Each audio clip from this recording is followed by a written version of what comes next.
شخص حلال کمائی سے نیک نیتی سے قربانی کرتا ہے تو اس کے لیے 3 انعام ہیں۔ حضور صلی اللہ تعالیٰ علیہ وسلم تشریف فرماتے، صحابہ اکرام بھی بیٹھے ہوئے تھے۔ صحابہ نے عرض کیا، یا رسول اللہ صلی اللہ تعالیٰ علیہ وسلم قربانی کیا ہے؟ حضور نے فرمایا، تمہارے باپ حضرت ابراہیم علیہ السلام کی سنت ہے قربانی۔ صحابہ نے عرض کیا، یا رسول اللہ صلی اللہ تعالیٰ علیہ وسلم اس میں ہمیں کیا فائدہ ملے گا؟ ہمیں کیا فائدہ ملے گا؟ حضور نے فرمایا، قربانی والے جانور کے ہر بال کے بدلے میں تمہیں نیکی دی جائے گی، تمہیں نیکی ملے گی، تمہیں ثواب ملے گا۔ حضور صلی اللہ تعالیٰ علیہ وسلم نے فرمایا کہ جو شخص حلال کمائی سے اور طالب ثواب کے لیے قربانی کرتا ہے، اللہ تعالیٰ جہنم کی آگ اس کے لیے روک دیتا ہے۔ صحیح بخاری میں برا رضی اللہ تعالیٰ عنہ سے مروی ہے کہ حضور صلی اللہ تعالیٰ علیہ وسلم نے فرمایا، سب سے پہلے جو کام آج ہم کریں گے وہ یہ ہے کہ نماز پڑھیں گے اور اس کے بعد قربانی کریں گے، اور جس نے یہ کام کیا اس نے ہماری سنت کو پا لیا، اور جس نے پہلے ذبح کر لیا وہ صرف گوشت ہے، قربانی سے اس کا کوئی تعلق نہیں، وہ صرف گوشت ہے جو کہ اس نے اپنے گھر والوں کے لیے تیار کر لیا۔ اچھا، ابو بردہ رضی اللہ تعالیٰ عنہ کھڑے ہوئے تھے اور یہ پہلے ہی ذبح کر چکے تھے، یہ اپنے جانور کو پہلے ہی ذبح کر چکے تھے، اس لیے کہ ان کے پڑوس میں غریب رہا کرتے تھے، غربا رہا کرتے تھے، اس نیت سے انہوں نے جانور ذبح کر دیا کہ پہلے ذبح کر دوں گا، غریبوں میں بانٹ دوں گا۔ انہوں نے ذبح کیا، غریبوں میں بانٹ دیا۔ حضور صلی اللہ تعالیٰ علیہ وسلم نے فرمایا کہ تم اب 6 ماہ کا جو بچہ ہے تمہارے پاس، ان کے پاس بکری کا بچہ تھا 6 مہینے کا، تو اب انہوں نے اپنے جانور کو تو پہلے ہی ذبح کر لیا تھا۔ اب جب حضور صلی اللہ تعالیٰ علیہ وسلم نے یہ فرمایا تو انہیں پتہ چلا، ارے ہم نے تو بعد میں جانور ذبح کرنا تھا لیکن ہم نے پہلے ہی کر دیا۔ تو اب حضور صلی اللہ تعالیٰ علیہ وسلم سے عرض کیا کہ اب کیا کریں؟ تو حضور صلی اللہ تعالیٰ علیہ وسلم نے فرمایا کہ تمہارے پاس جو 6 مہینہ کا بچہ ہے اس کو ذبح کر دو، یہ صرف تمہارے لیے ہے اور کسی کے لیے نہیں ہے، اور کوئی 6 مہینے کا بکری کا بچہ ذبح نہیں کر سکتا۔ عید الاضحیٰ کا دن تھا، حضور نے نماز ادا کی اور گھر تشریف لائے۔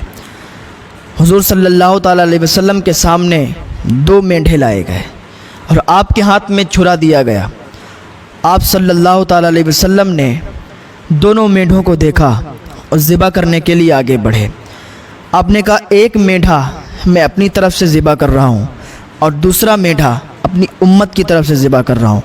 اور آپ نے ذبح کیا، پہلے ایک مینڈھا ذبح کیا اپنے نام سے اور دوسرا مینڈھا ذبح کیا امت کے نام سے، اس امت کے نام سے جس کے پاس پیسے نہیں ہیں، جو مالدار نہیں ہے، اس کے نام سے حضور نے وہ مینڈھا ذبح کیا اور اللہ کی بارگاہ میں عرض گزار ہوئے، اے مالک، اے اللہ، ایک مینڈھا میں نے اپنے نام سے ذبح کیا اور ایک مینڈھا میں نے اپنی اس امت کے نام سے ذبح کیا جس کے پاس پیسے نہیں ہیں، جو غریب ہے، جو قربانی نہیں کر سکتی۔ یا اللہ، ہماری دونوں قربانیاں، ایک میرے نام سے اور میری امت کے نام سے جو قربانی ہوئی ہے، اللہ تو اسے اپنی بارگاہ میں قبول فرما لے۔ اے غریبوں، تمہاری عظمت کو سلام ہے کہ تمہارے لیے مدینے کے تاجدار جناب محمد الرسول اللہ صلی اللہ تعالیٰ علیہ وسلم قربانی کرتے ہیں۔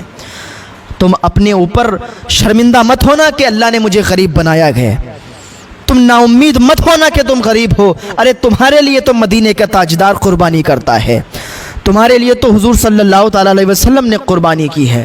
ہاں، حضور صلی اللہ تعالیٰ علیہ وسلم نے ایک دن حضرت فاطمہ رضی اللہ تعالیٰ عنہ سے فرمایا، بیٹی اٹھو، تمہارے گھر جو قربانی ہو رہی اس کے پاس کھڑی رہو، اس کے پاس کھڑی رہو۔ حضرت فاطمہ رضی اللہ تعالیٰ عنہ عرض کرنے لگی، ابا اس کے پاس کھڑے ہونے سے کیا حکمت ہے، اس میں کیا وجہ ہے اس کی؟ تو حضور صلی اللہ تعالیٰ علیہ وسلم نے فرمایا، جو انسان قربانی کرتا ہے، جو انسان قربانی کرواتا ہے اور وہ قربانی کے پاس کھڑا رہتا ہے تو اللہ رب العزت کی بارگاہ میں اس کا عمل یہ بہت زیادہ مقبول ہے، بہت زیادہ پسند ہے۔ اس جانور کا خون زمین پر گرنے سے پہلے ہی اللہ تعالیٰ اس کے سارے گناہوں کو معاف فرما دیتا ہے۔ جو بھی قربانی کا جانور ہے، جب وہ قربان ہو رہا ہو، جب اس کی قربانی کی جا رہی ہو، جب اس کو ذبح کیا جا رہا ہو، تو اس انسان کو چاہیے کہ اس کے پاس کھڑا رہے، اس جانور کے پاس کھڑا رہے۔ حضرت علی رضی اللہ تعالیٰ عنہ نے فرمایا کہ جو شخص حلال کمائی سے نیک نیتی سے قربانی کرتا ہے تو اس کے لیے 3 انعام ہیں۔ پہلا انعام یہ ہے کہ اللہ رب العزت اس قربانی تک، اگلی قربانی تک اس کے مال سے خیر و برکت ختم نہیں فرماتا ہے۔ اور دوسرا انعام یہ ہے اللہ تعالیٰ اس قربانی کرنے والے کے تمام گناہ مٹا دیتا ہے، اور تیسرا انعام یہ ہے کہ اللہ تعالیٰ اس قربانی کرنے والے کے پاس وہی جانور بھیجے گا قیامت کے دن، اور وہ جانور پل صراط سے بجلی کی طرح گزر جائے گا اور سیدھے اسے جنت میں لے جائے گا۔